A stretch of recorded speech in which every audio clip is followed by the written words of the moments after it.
Hari ini kita akan belajar materi dasar dalam bahasa Inggris yang bisa kamu pakai buat ujian bahasa Inggris seperti ujian sertifikasi kayak TOEFL, TOEIC, dan IELTS, bisa juga buat masuk PTN kayak SNBT, ujian mandiri, atau bisa juga ujian rekrutmen kayak tes BUMN, CPNS, dan masih banyak lagi.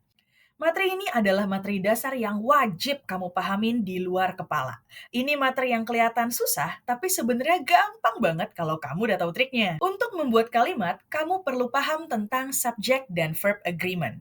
Apa itu subject dan verb agreement? Subject dan verb agreement itu artinya subjek dan verb dalam satu kalimat harus berpasangan. Kalau subjeknya satu, verbnya juga harus satu. Kalau subjeknya banyak, verbnya juga harus banyak. Kalau subjeknya satu, verbnya juga harus dalam bentuk satu. Kalau subjeknya banyak, verbnya juga dalam bentuk banyak. Mereka itu mirip kayak Upin Ipin, kembar, sama, cocok. Pertama-tama kita pahamin dulu jenis subjek. Ada dua jenis subjek, ada yang tunggal dan ada yang jamak. Pertama, buat subjek tunggal kita bilangnya singular. Singular itu artinya satu, tunggal diambil dari kata single. Contoh subjek tunggal itu adalah kata benda. Contohnya benda, tempat, ide, atau konsep apapun yang jumlahnya satu. Atau bisa juga pronoun, orang, yang jumlahnya satu, seperti he, she, it. Rumusnya itu adalah subjeknya kita harus tambahin sama verbnya. Nah, tapi di bagian verbnya harus ada akhiran s atau es. Akhiran s atau es di verbnya dipakai untuk menandakan singular subject. Jadi cara hafalinnya, huruf s itu artinya singular. Udah, gitu aja. Contoh kalimatnya kayak gini. He goes to school. She plays a book. The cat sleeps all day. Nah, di sini kita harus pahamin banget kalau misalnya di sini kita lihat he go. Nggak kayak gitu, belum lengkap namanya. He goes. Nah, itu baru lengkap karena harus ada akhiran es-nya. Terus she play, itu belum lengkap. She plays, baru benar. The cat sleep, itu masih salah. The cat sleeps, itu baru benar. Terus kapan kita harus pakai akhiran es? Untuk huruf vokal A, I atau Y, U, dan juga O. Terus ada juga konsonan kayak gini, S, X, Z, CH, atau SH. Jadi kalau akhiran hurufnya mereka, harus kita tambahin sama ES. Contoh, go. Go itu kan huruf terakhirnya O, maka harus kita tambahin ES. Terus ada lagi fix. Fix huruf akhirnya itu X, maka harus kita tambahin ES. Terus kapan kita harus pakai yang akhiran S aja? Kalau hurufnya konsonan yang nggak dijelasin di slide sebelumnya. Contohnya read, jadi reads. It jadi its. Udah simple kayak gitu aja. Kebanyakan sih memang pakai akhiran S aja. Kalau pakai akhiran ES hanya digunakan untuk huruf-huruf tertentu yang tadi udah dijelasin. Terus yang kedua ada subjek jamak. Kita bilangnya plural. Ini berlaku jika jumlahnya lebih dari satu. Subjek plural itu bisa ditandakan dengan kata benda, kayak ide, tempat, orang, yang akhirannya itu ada S. Kayak books, cars, ini tandanya jumlah mereka lebih dari satu. Atau bisa juga untuk pronoun I, you, they, we. Untuk orang yang jumlahnya dua atau orang kedua. Nah, bisa juga pakai kata benda yang tidak beraturan, yang akhirannya kita nggak harus kasih huruf S, tapi jumlahnya udah jamak. Contohnya children, ini bentuk jamak dari child. Ada juga people, bentuk jamak dari person. Rumusnya adalah subjek plural kita harus tambahin sama verb dasar, verb asli. Ingat, tanpa S atau ES di akhirannya. Gak usah ditambah apa-apa. Contohnya, they go to school. Ini benar, kita nggak perlu tambahin akhiran goes, karena itu punyanya si singular. Ingat ya. Lanjut, we read books. The cat sleeps. Itu salah.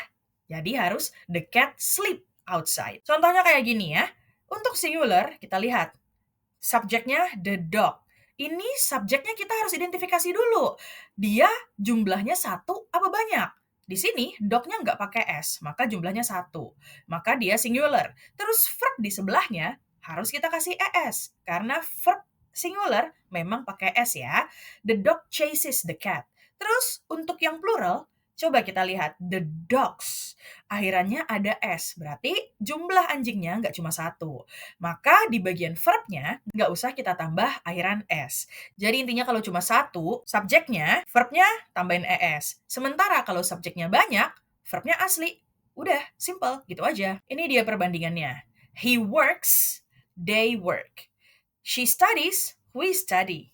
The dog barks, dogs bark. A student learns, students learn. Lihat penempatannya ya. Sebelum kita ngerjain soal, aku punya tips buat kamu. Pertama, cari dulu subjeknya. Siapa yang melakukan itu? He, she, it misalnya. Atau orang yang rame, they sama we. Terus, kita juga harus hitung jumlahnya, satu atau banyak. Dari sini kita tahu dia itu singular atau plural. Terus, kita cocokin sama kata kerjanya. Dan, ini penting banget, jangan sampai kita pilih opsi yang subjeknya itu dibuat lagi. Itu malah bikin jadi double subject. Jangan sampai kita pilih opsi yang memiliki subjek juga, padahal di soal udah ada subjek. Ini akan membuat double subject dan ini salah. Lalu, hati-hati juga ya sama to be verb.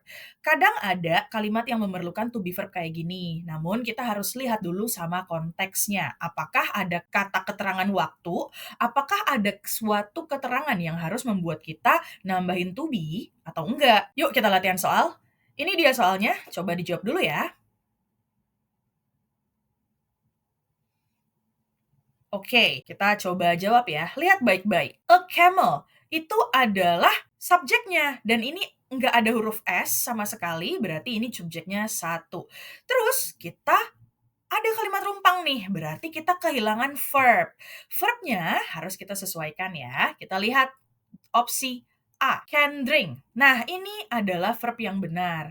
Kenapa benar? Karena verbnya itu sesuai dengan singular subject. Di sini nggak ada S ya, drinks, karena ada to be-nya. To be-nya can. Ingat, hati-hati sama to be. To be itu kalau ketemu verb satu, itu dia udah benar. Kita nggak usah tambahin S lagi jadinya. Terus yang B, it can drink. Itu double subject. Kenapa? Camel tadi di soal itu udah subjek, terus dia nambahin subjek it di sini. Ini salah ya, jadi ada dua subjeknya. Jangan sampai kita pilih opsi yang double subjek kayak gini.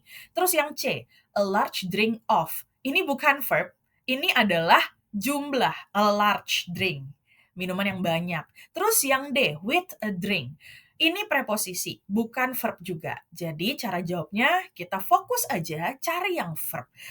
Hal yang harus kita eliminasi duluan adalah yang double subject atau yang bukan verb. Terus nomor 2, engineers bla bla bla for work on the new space program. Berarti di sini kita kehilangan verbnya juga. Dijawab dulu ya.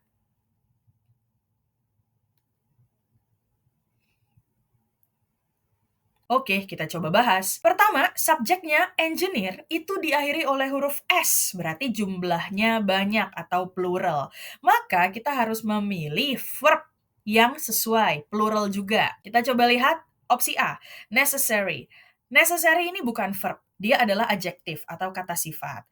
Lalu B, are needed. Nah, ini dia verb yang benar karena ada kata are. Are itu verb plural. Namun di sini bentuknya pasif ya. Opsi yang C, hopefully. Ini bukan verb. Ini perlu diingat kalau ada kata yang akhirannya ly, ry, itu biasanya dia bukan verb. Itu biasanya berbentuk adjektif atau adverb. Terus yang D, next month. Ini adalah keterangan waktu, adverb of time, bukan verb. Jadi nggak usah kita pilih. Lanjut ke nomor terakhir.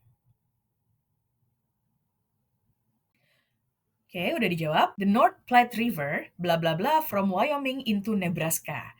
Jawabannya apa? Kita lihat dulu subjeknya. River. Rivernya itu cuma satu ya, nggak banyak. Berarti dia adalah singular. Kita harus sesuaikan verbnya yang sama. Kita lihat opsi A. It flowed. River itu adalah subjek. Kalau kita tambahin it di sini, berarti akan ada double subject. Maka yang A salah. Terus yang B, flows. Nah, ini verb yang cocok sama river. Ingat, akhiran dari verbnya kita tambahin S untuk menandakan verb itu singular. Berarti yang B benar. Terus yang C, flowing. Ini bukan main verb ya. Ini verb kompleks, bisa bilang continuous atau bisa juga jiran.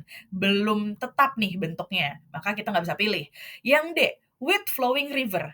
Kalau ada kata-kata yang diawalin sama with, itu dia preposisi namanya. Dia bukan verb. Jadi, kita nggak bisa pilih. Oke, terus kesimpulannya apa? Untuk subjek singular, ingat kita tambahin S atau ES. Dan untuk yang plural, kita pakai bentuk dasarnya. Langkahnya, kita cari dulu subjeknya, Kita pahamin bentuknya itu satu atau banyak, terus kita cocokin verb-nya, dan terakhir hindarin double subject. Udah, gitu aja. Tapi jangan lupa praktek ya, supaya kamu makin pinter. Oke, pelajaran kita selesai sampai di sini. Kalau masih bingung, tonton ulang videonya ya, atau bisa juga komen di kolom komentar. Jangan lupa subscribe supaya kamu bisa paham bahasa Inggris secara simpel. Sampai jumpa di video lainnya.